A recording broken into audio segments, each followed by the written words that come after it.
नमस्कार, मेरा नाम ज्ञानेश्वर है और आप देख रहे हैं लाइव सीरीज। देखिए, ट्रेनों से, स्पेशल ट्रेन से मजदूरों की वापसी शुरू हो गई है विभिन्न प्रदेशों में। लेकिन पता नहीं क्यों हमें ऐसा लग रहा है कि बिहार के साथ कुछ सौतेलापन हो रहा है। बिहार को ट्रेन देने में कोताही की जा रही है। अब यह कोताही कौन कर रहा है, कैसे कर रहा है, तय आपको करना है।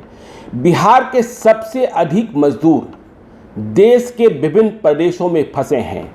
यदि हम बिहार सरकार के आंकड़े को ही मान लें, पिछले दिनों बिहार सरकार की सूचना एवं जनसंपर्क मंत्री नीरज कुमार ने बताया था कि 27,27,000 लोग बिहार के विभिन्न प्रदेशों में फंसे हैं और ये वो लोग हैं जिन्होंने बिहार सरकार से मदद की दरकार की है। तो 27,27,000 लोग तो सरकारी आंकड़ा है। कहने वाले कहते हैं कि यह संख्या 30 लाख से ऊपर है। तो इस संख्या के हिसाब से बिहार और इनके मजदूर, उन्हें बिहार लाने के लिए, घर वापसी के लिए ट्रेन की ज़रूरत कितनी होगी, यह भी एक बड़ा विषय है। और क्या इतनी ट्रेनें चला पाना मुमकिन है? ट्रेनें चलाने का फैसला कर भी लिया गया तो यह ट्रेनें कितने दिनों में चलेगी, कब चलेगी, कैसे चलेगी, कितना वक्त लगेगा? तो देखिए, अभी जो दृश्य दिखाई पड़ रहे हैं, जिस तरीके से कल सुबह पहली ट्रेन चली लॉकडाउन पीरियड में ही लिंगमपल्ली से, हैदराबाद से हटिया रांची के लिए, तो उसमें 1200 मजदूर करीब लाए गए। ठीक इसी प्रकार से जयपुर से जो पहली ट्रेन चली बिहार के लिए, पटना के लिए, उसमें कोई 1100 मजदूर सवार थे। तो यदि इस आंकड़े को हम मान लें तो एक ट्रेन में, जिसमें 22 से 24 बोगियां लगाई जा रही हैं, आमतौर पर औसतन 1000 मजदूर, छात्र छात्रा, श्रद्धालु, पर्यटक लाए जा सकेंगे। और ये जो जितनी ट्रेनें हैं सभी स्लीपर क्लासेस की होंगी, मतलब जिनमें रिजर्वेशन वाले बर्थ होंगे, लेकिन कोई एयर कंडीशन बोगीज नहीं होंगी। तो यह आंकड़ा बताता है, यह हिसाब बताता है कि बिहार के लोगों को बिहार लाने के लिए देश के विभिन्न हिस्सों से यदि हम 30 लाख का आंकड़ा पकड़ते हैं और एक ट्रेन में 1000 लोगों के बैठने की क्षमता बनती है, तो 3000 से अधिक ट्रेनों की जरूरत होगी। अब ये 3000 ट्रेनें कहाँ से आएंगी अचानक बिहार के लिए? और समझना इस बात को भी है कि मजदूर हों, छात्र छात्रा हों, श्रद्धालु हों या पर्यटक हों, सिर्फ बिहार के ही नहीं, दूसरे प्रदेशों के भी देश के विभिन्न हिस्सों में फंसे हैं, पर बिहार की संख्या सबसे अधिक है। तो बिहार के लिए 3000 से अधिक ट्रेन चाहिए, क्योंकि जो माहौल बना हुआ है, आपने देखा कि लॉकडाउन भी बढ़ गया। लॉकडाउन 3 की शुरुआत 4 मई से हो जाएगी, जो 17 मई तक चलेगी। 17 मई के बाद भी लॉकडाउन खत्म होगा कि नहीं होगा, यह किसी को पता नहीं है।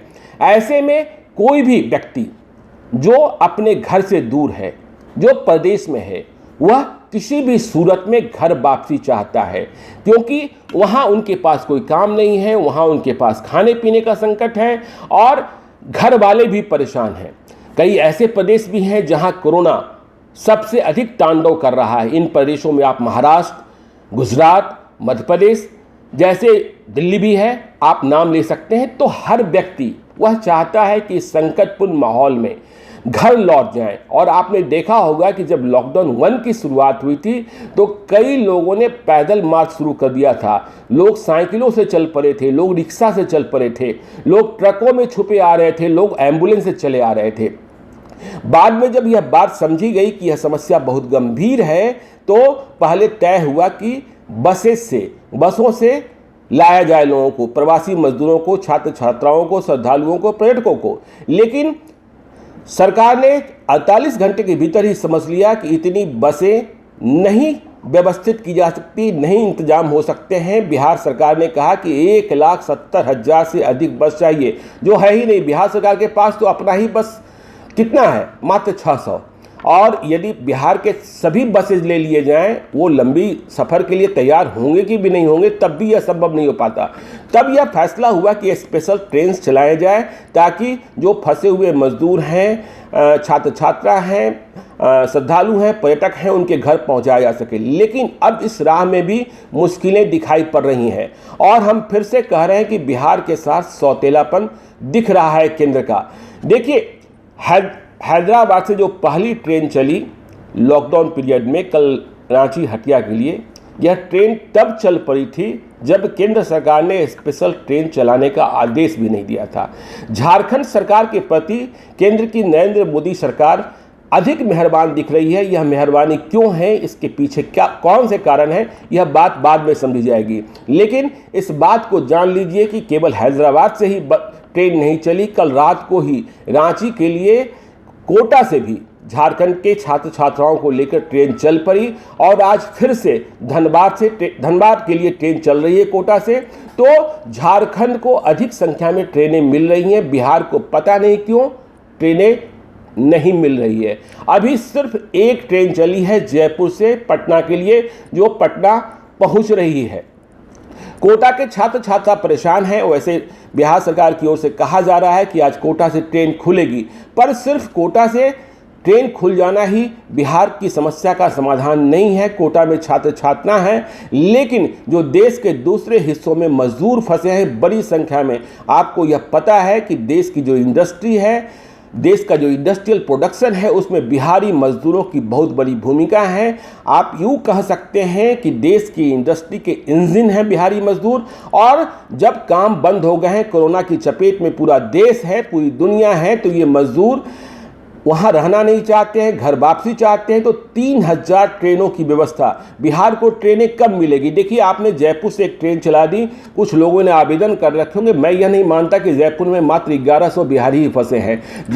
राजस्थान के रिमोट एरियाज में जो फैक्ट्रीज हैं, जो दूसरे ज़िलों में, राजस्थान के दूसरे ज़िलों में, उन ज़िलों से बिहारी जो फंसे हैं, कैसे बिहार आएंगे, यह बड़ी समस्या है। और दिल्ली, गुजरात, महाराष्ट्र, कर्नाटक, पंजाब, ये ऐसे प्रदेश हैं जहां सबसे अधिक बिहारी मजदूर हैं, तो उन्हें बुलाना कैसे मुमकिन होगा? देखिए, केवल आप प्रदेश की राजधानियों से ट्रेन चला देंगे तो समस्या का समाधान नहीं होना है, क्योंकि हमें लगातार जो प्रवासी मजदूर हैं, जो बिहार के रहने वाले लोग हैं, वे संपर्क कर रहे हैं और कह रहे हैं कि यदि आप सिर्फ राजधानी से बस चलाएंगे, ट्रेन चलाएंगे, तो हम कैसे वहाँ तक पहुँचेंगे? देखिए, लॉकडाउन में अब देखिए दिल्ली में हालात क्या हैं। दिल्ली में हालात क्या है कि दिल्ली और हरियाणा सीमा को पूरी तरीके से सील कर दिया गया है। डॉक्टर्स और जो पत्रकार हैं, उनकी आवाजाही पर भी प्रतिबंध लगाया गया है। विशेष पास के बिना नहीं जा सकते हैं। हरियाणा में, पंजाब में बड़ी संख्या में मजदूर हैं। हरियाणा में ऐसे कई इलाके हैं जहां के लोग ट्रेन पकड़ने के लिए दिल्ली आते हैं। तो यदि दिल्ली से ट्रेन खुलने की व्यवस्था भी होती है, तो हरियाणा में फंसे बिहारी मजदूर कैसे दिल्ली तक पहुँचेंगे, यह भी एक बड़ा सवाल है। तो इसी तरीके की समस्या बंगाल में भी है, इसी तरीके की समस्या उड़ीसा में भी है, इसी तरीके की समस्या छत्तीसगढ़ में भी है। छत्तीसगढ़ के एक मंत्री ने अभी से कुछ देर पहले ट्वीट कर कहा है कि बिहार के जितने मजदूर हैं, उन्हें वापसी के लिए कई सौ ट्रेनों की जरूरत होगी। और इसके बाद राजनीति शुरू हो गई। ये कहा जा रहा है कि बिहार के लोग इतने बेबस क्यों हैं। देखिए, जो बिहार के लोगों को बेबस बता रहे हैं, उनको हम कहना चाहते हैं, यदि बिहार के लोग अपने श्रम का इस्तेमाल ना करें तो देश की इंडस्ट्री का भट्टा बैठ जाएगा। देश की इंडस्ट्री बिहार के श्रमिक चलाते हैं। हाँ, आप यह जरूर कह सकते हैं कि बिहार में इंडस्ट्री नहीं है, इसलिए बिहार के लोगों को दूसरे प्रदेशों में जाना पड़ता है। तो बिहार के साथ यह सौतेलापन, बिहार के साथ यह देरी ठीक बात नहीं है। अब समन्वय में कमी हो रही है। केंद्र क्यों ट्रेनें चलाने में देरी कर रहा है? क्योंकि इसके कारण आक्रोश बढ़ता जा रहा है। देश के विभिन्न हिस्सों से लोग लाइव सीरीज के लैंडलाइन नंबर पर और कमेंट बॉक्स में लगातार लिख रहे हैं, पूछ रहे हैं कि हमारे शहर से ट्रेन कब चलेगी, यहाँ से ट्रेन कब चलेगी, वहाँ से ट्रेन कब चलेगी। तो हमें ऐसा लगता है कि केंद्र सरकार ने तय तो कर लिया है, पर अब तक रूट और समय ठीक से निर्धारित नहीं कर पाई है। समन्वय भी बिहार सरकार और केंद्र सरकार में नहीं बन पाया है। देखिए, केंद्र सरकार ने यह भी कहा कि जिन राज्यों से ट्रेन शुरू होनी है, मतलब दिल्ली से मजदूर आने हैं तो दिल्ली की सरकार को व्यवस्था करनी है, पंजाब से मजदूर आने हैं तो पंजाब की सरकार को व्यवस्था करनी है। अब रेलवे जो है भाड़ा भी वसूल रहा है, तो ठीक है, भाड़ा वसूल लीजिए, लोग परेशान हैं, लेकिन इस बात का भी ख्याल रखिए कि यदि ये मजदूर भूखे नहीं होते, प्यासे नहीं होते, उनके पास पैसे नहीं होते, तो वो 1000 रुपये प्राप्त करने के लिए बिहार सरकार के पास अर्जी नहीं लगाते और माथापच्ची नहीं करते। तो बिहार के साथ ये सौतेलापूर्ण व्यवहार, बिहार के साथ ये कपटपूर्ण व्यवहार सिर्फ जयपुर से एक ट्रेन चला देने से या आज फिर कोटा से एक ट्रेन चला देने से बिहारी मजदूरों की समस्या का समाधान नहीं होना है। बिहार के मजदूरों को लाने के लिए 3000 से अधिक ट्रेनों की जरूरत होगी।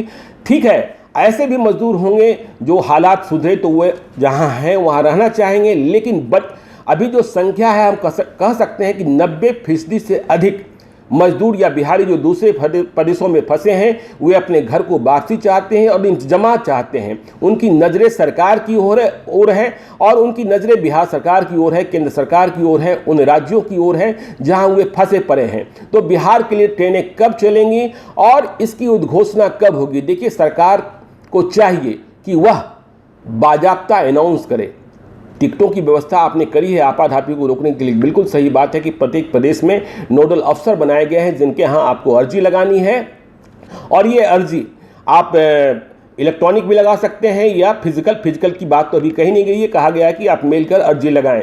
अब लोग यह भी पूछ रहे हैं कि जिनके पास स्मार्टफोन्स नहीं है वे क्या करेंगे? जिनके पास फोन्स हैं ही नहीं उनके पास मैसेजेस कैसे पहुंचेंगे और जिस मैसेजेस को टिकट का आधार बनाया जा रहा है उसका क्या होगा? तो ये तमाम सारी परेशानी है। लेकिन इसके पहले तय तो हो कि बिहार के लिए ट्रेनें कहां से कब कैसे शुरू होगी। देखिए, महाराष्ट्र, गुजरात, बेंगलोर, कर्नाटका का बेंगलोर और पंजाब, हरियाणा, यहाँ बहुत बड़ी संख्या में बिहारी मजदूर हैं। उनको लाना सरकार की सर्वोच्च प्रायोरिटी होनी चाहिए। हम इस मुद्दे पर लगातार आपके साथ बने हैं। आप देखते रहिएगा लाइव सीरीज को।